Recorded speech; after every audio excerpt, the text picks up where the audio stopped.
Hi again. Last time I did a video, I said the next one would be on riding with back pain. So, for today's video, we're actually going to do that. So I'll start off with this. It's a really nice half pad that isn't gel, but it's very soft, but at the same time it doesn't harden when it's put under pressure. I also found that Danny moved more freely using this. The only problem is that if you have a numbnut, it can make the numbnut slip, so you're best off not using one. But if your saddle fits, then that shouldn't be a problem. So I'll show you how it sits on Danny.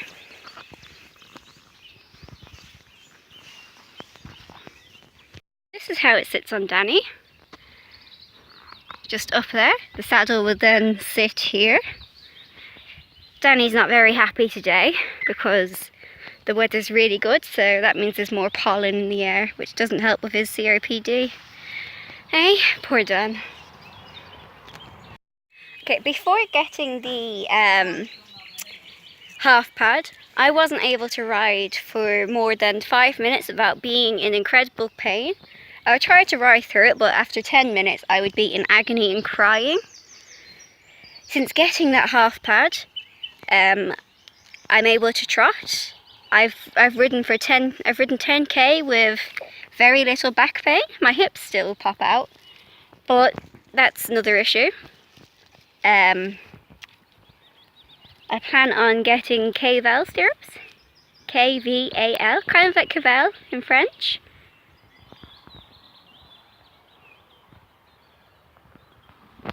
Kind of like cheval in French, or cavallo in Italian.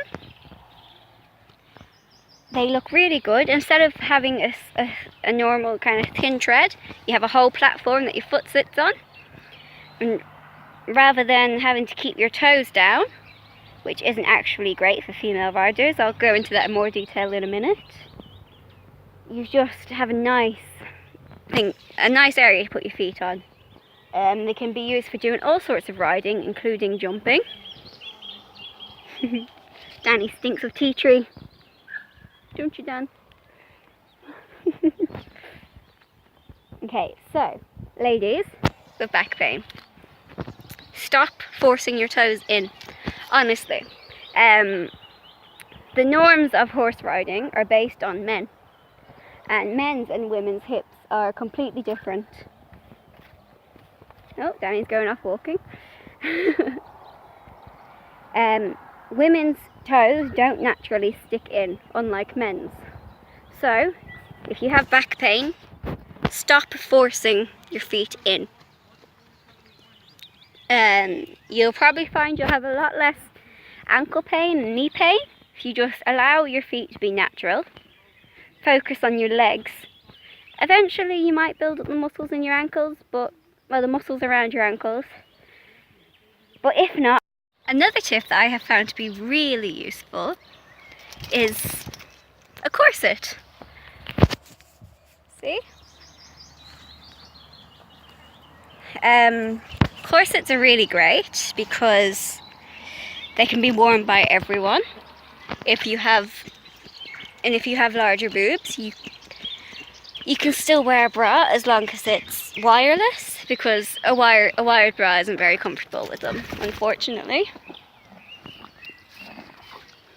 They suit all ladies. You can also get men's corsets. They give you extra support. So this one is, I'm not sure if it's hard plastic or steel, but you'd want a steel boned one. Now, I won't do any jumping or anything because I'm not too sure of the quality of this corset, and I wouldn't want to fall and have a bone, one of the bones break and dig into me or anything like that. But they do provide excellent support. They help with your posture. I wouldn't recommend riding in them all the time, otherwise you don't build up any of the back muscles. But if not, don't worry. As long as you can ride well, that's all that matters. You don't need to look perfect and pretty riding. as long as you do a good job. I'll be doing a bit more research, so at the end of this video I'll be adding photos and details about different equipment that you can use. Sorry, I'm looking over my glasses when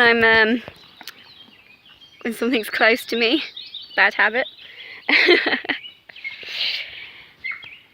So I'll catch you again later.